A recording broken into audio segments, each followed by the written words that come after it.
Let me see. Yeah. So we got to do that before we put it on. Just this spacer is too far in. So let's just take it out and hammer it. You're not bolted up. Here. Just tap tap tap tap tap. I don't know why they do that, but a lot of alternator companies will have this spacer too far in and it won't go on the shaft. So grab a chisel and a hammer and let's tap it down some. In fact, where's the old alternator? Oh, let's see something. Yeah, this is the one that come off the car. Yeah, see how that one was a little bit more inner, more inner than this one. Just take a chisel and tap that in. All right, just give it a couple love taps. We just want to push that in some more.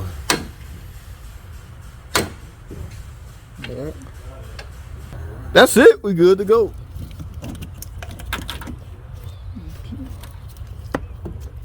Yeah, you broke the little center tab and it ain't gonna stay. So what you need to do, since you broke it.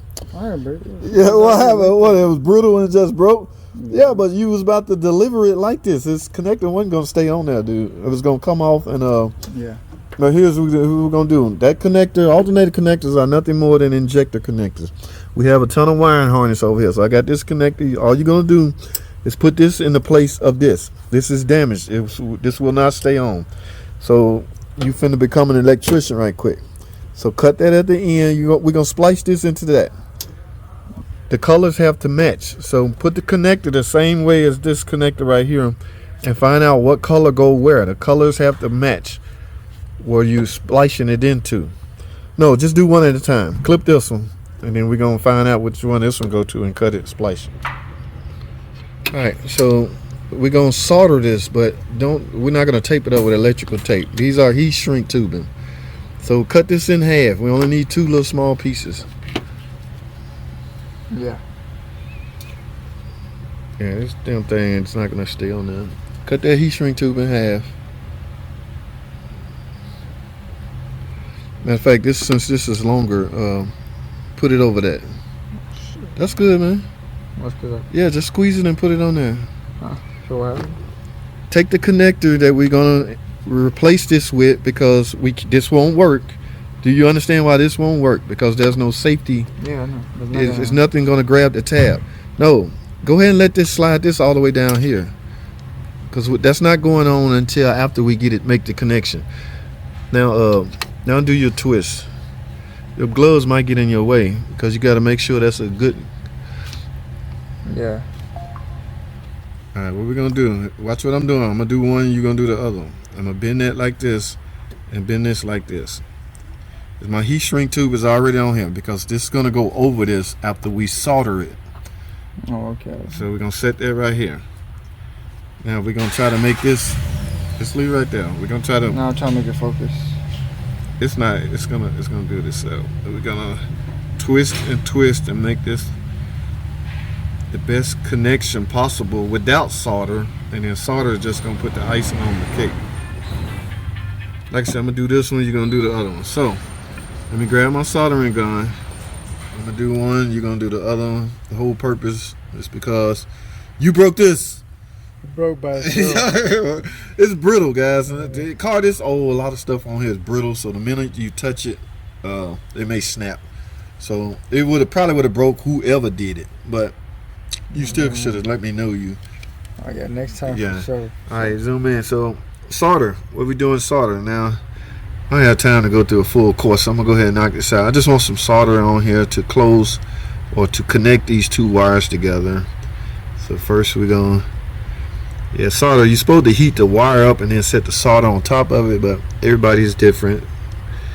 Now, once you get solder on that, yeah, we might as well do the backside. This is not a professional job, guys. I'm just trying to connect these 2 wires quickly because this customer's on the way and we did not expect for the connector to break.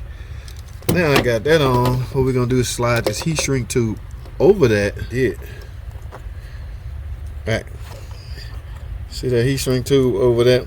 So now this is a heat shrink tube. The way to make it work, you're gonna have to heat it. You can either use a cigarette lighter or a heat gun. All right, so we do things right. Let me grab my Heat gun. Alright, y'all remember my Harbor Freight. The Harbor Freight heat gun, $19, y'all. Alright, the goal here is to just simply heat up the heat shrink tube. So we're gonna put that right there. See that heat shrink tube melting? Oh, yeah, like that.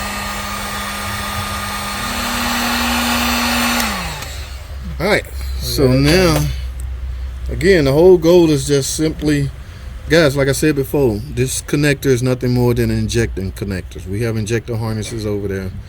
So now, I got this one done. You do the other one, and we can get rid of this altogether. So, grab the cutters. Hope you remembered everything I said. Hope so. Yeah, go up, because we ain't gonna ever need that connector again. So you can get as much wire if you save as much wire as possible. All day. So like that. That'll work.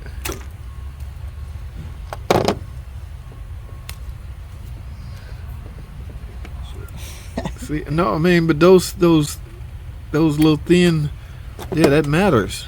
Yeah, Those little thin wire, not the rubber insulation, but the that carries the current and the voltage. So if it ain't but one or two, that ain't enough. Let me see. Yeah, that should be fine. I think one of those gauges are thicker than the other one. What you forgetting, man? Hold on. I got the rubber. Rubber? That's not rubber. What is that? Heat insult something. Dude, that's heat shrink tube. Yeah, the heat. Yeah, put it on there. But did you put it on there first? Yeah, it's right here. Okay, you got the heat shrink tube on there. Just keep rolling till you get a nice little pretty ball. That should be fine. Now grab your, what's next? The soldering. Yeah, we're gonna connect the two. Let me see how you do it. Everybody different, so you're gonna have to find the best way to work for you. It's on. It's on, so I can. Yeah. Let's see what you do. What you got?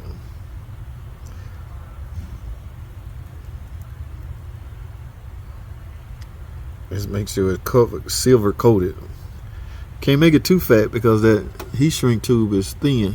Oh yeah, that's good though. Right? That's good on that side. Flip it over and let's get the whole down wire.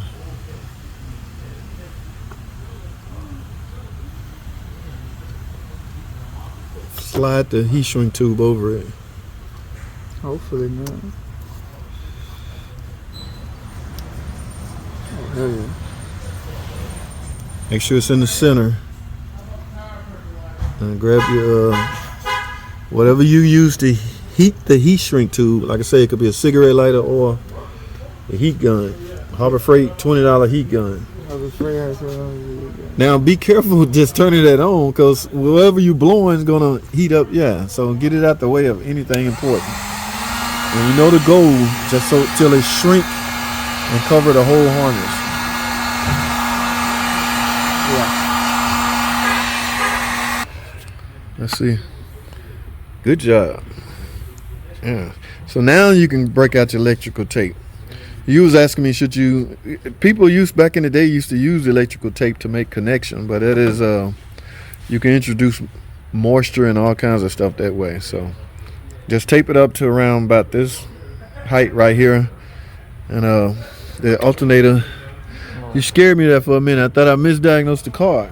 I know I diagnosed it right. The alternator was faulty, but when we started up, it wasn't charged. Because, yeah, the damn connector. Right. That about all to do it. Now when you connect this to the alternator, I want to hear that click. Remember I told you about those clicks? Yeah. Well, y'all, let me see something. Yeah, ooh, it's on there. Yeah, so when you insert it, just push the red safety tab down to lock it in place.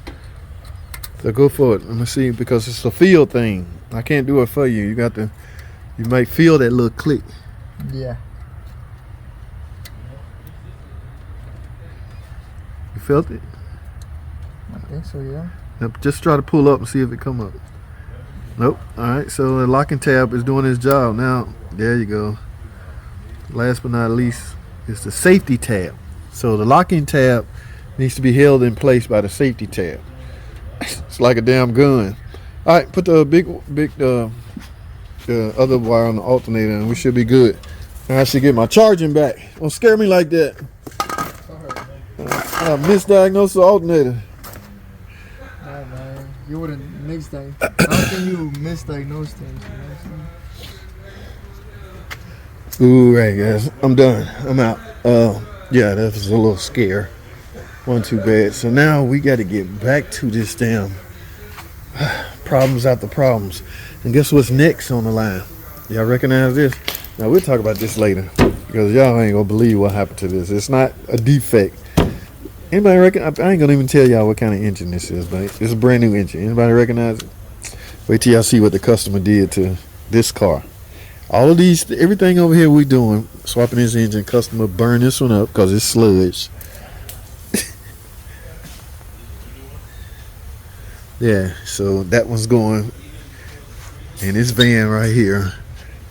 Okay, now this one right here is for a Durango outside, the exact same freaking thing. She wasn't changing the oil, it's all sludged up. And this one, we'll talk about this one when we get the car in. All right, that's all I have for now, guys. Y'all think I appreciate y'all watching. Stay tuned.